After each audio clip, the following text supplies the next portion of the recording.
From the News Channel 5 network, this is Open Line.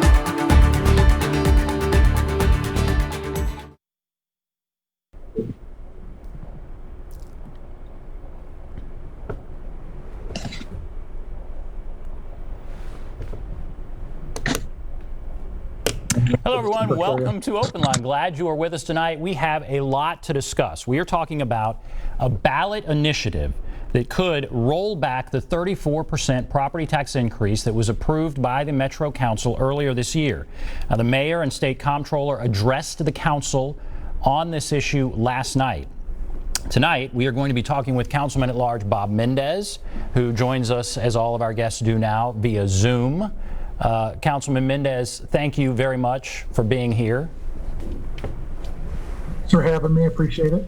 So there's a lot to get to, and I want to start with whether you believe this will actually be on the ballot. So it has received, according to the Metro Election Commission, the appropriate number of signatures.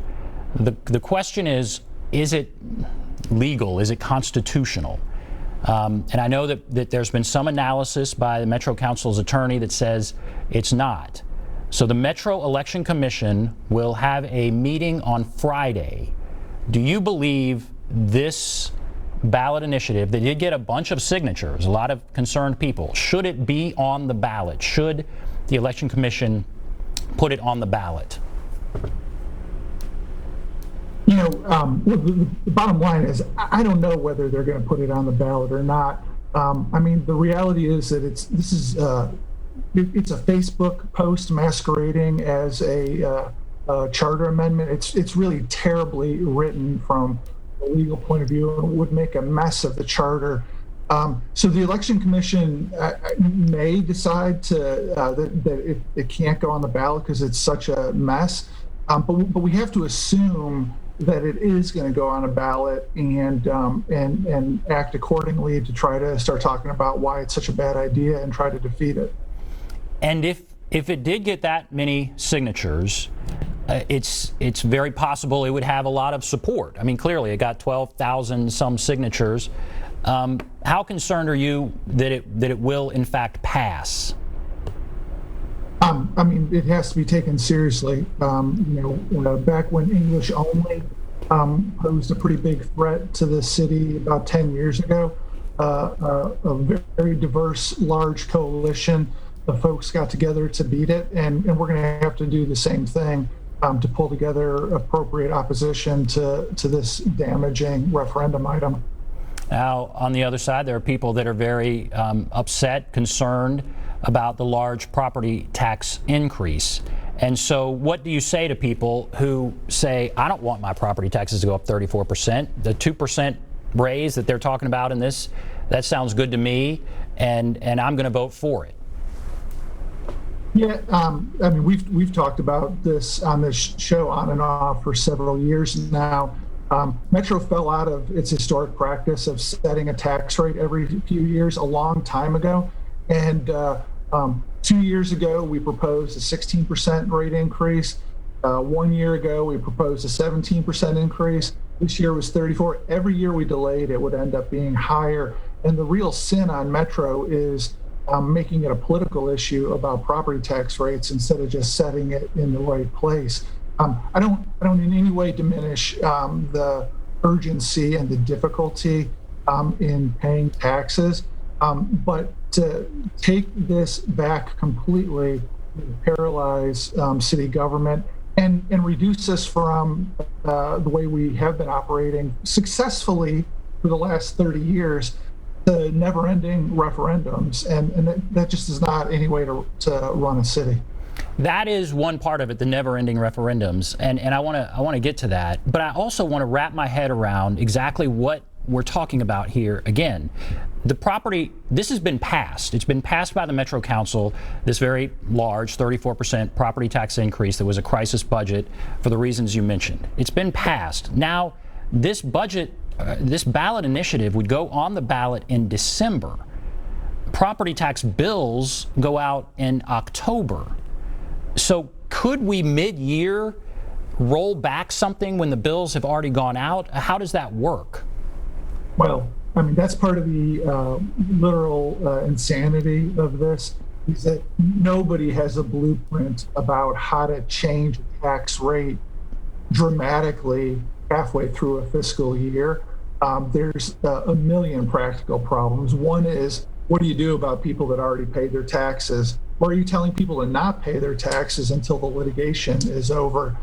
There's also a practical problem of, if you have to pull $300 million out of the budget halfway through the year, you're literally cutting departments by a third, and including life safety departments. It's just, to do this mid-year is not a good way to run a city. We did hear from department heads throughout the day. The police department said a 35% annual budget cut would result in 550 sworn officer positions being eliminated. 4 of 8 precincts would be taken offline. We heard from the fire department. There's the longer statement, but I kind of broke it down for you. 4 of 8 precincts would be taken offline. The fire department also sent a statement.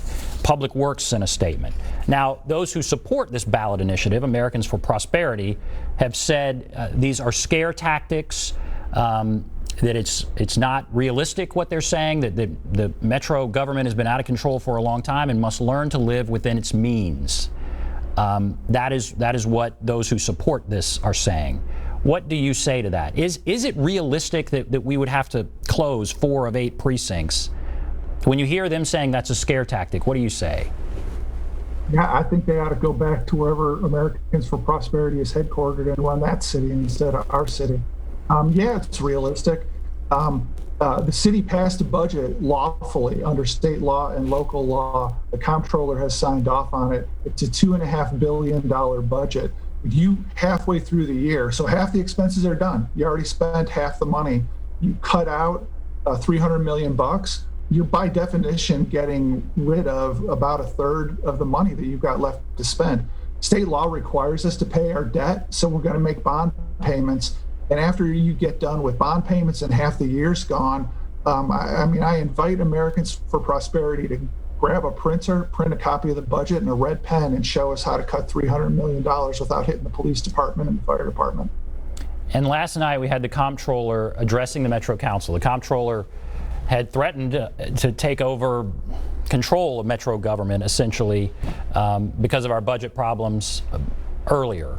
What was your takeaway from what the Comptroller said to Metro Council members last night?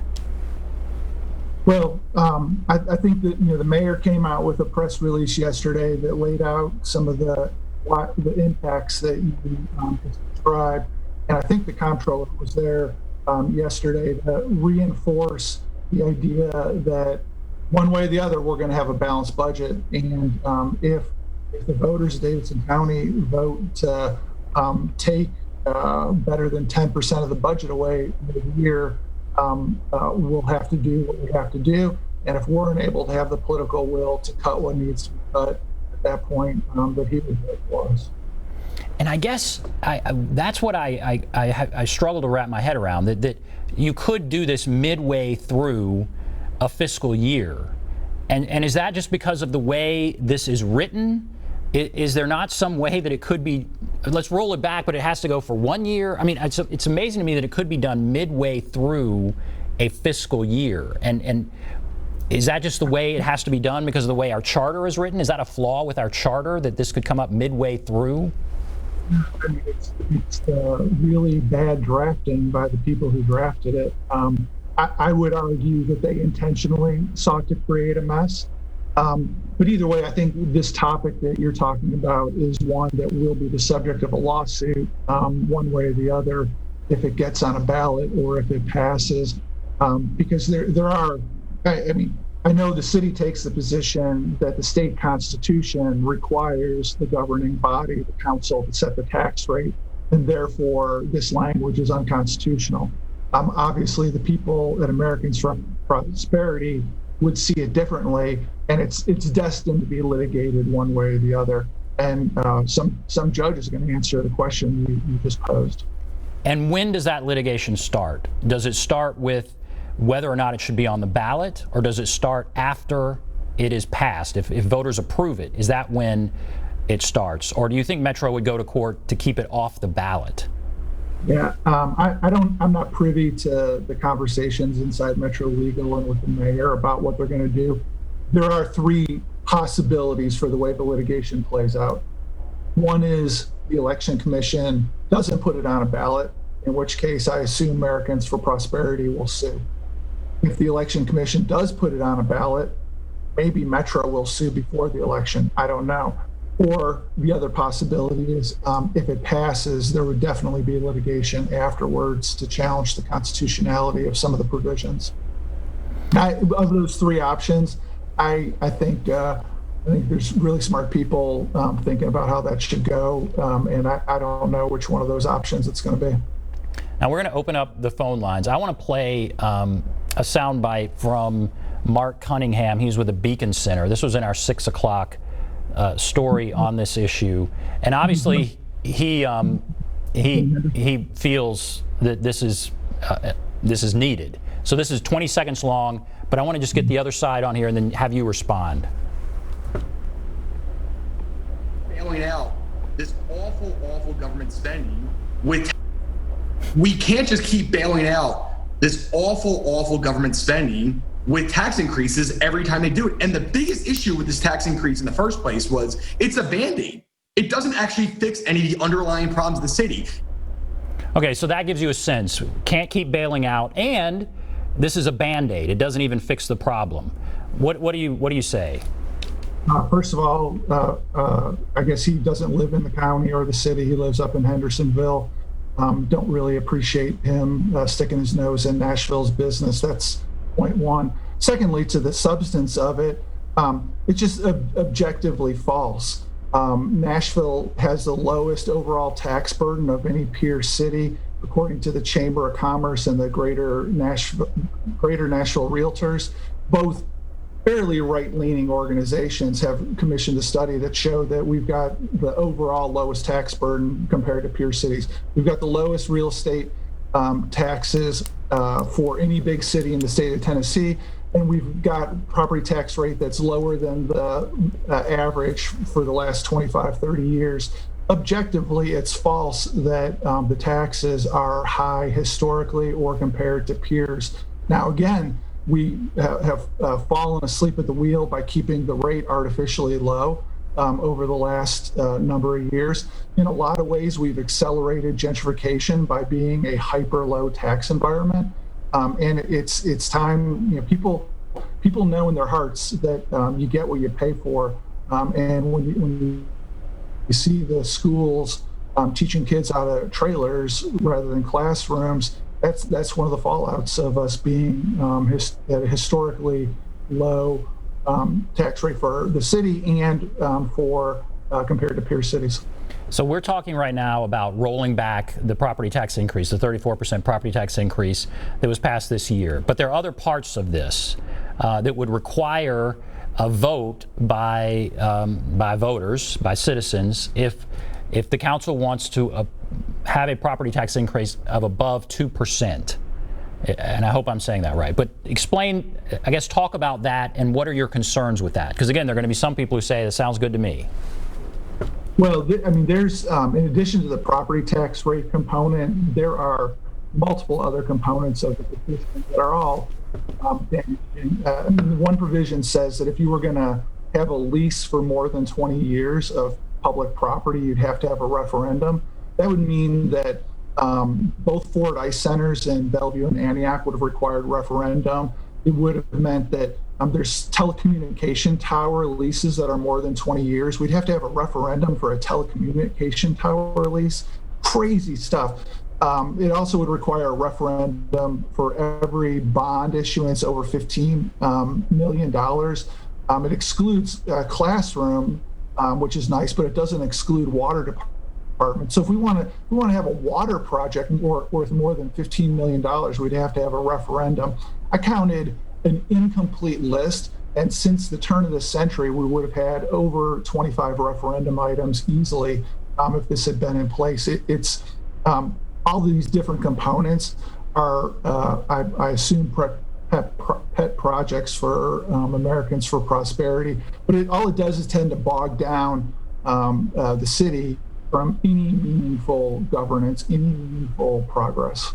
Are you aware of any other city that has that number of referendums? Because again, there might be people who would say, well, if property taxes are going to go up more than 2%, let's have a referendum. Let's have true, the people have a say in government in this way.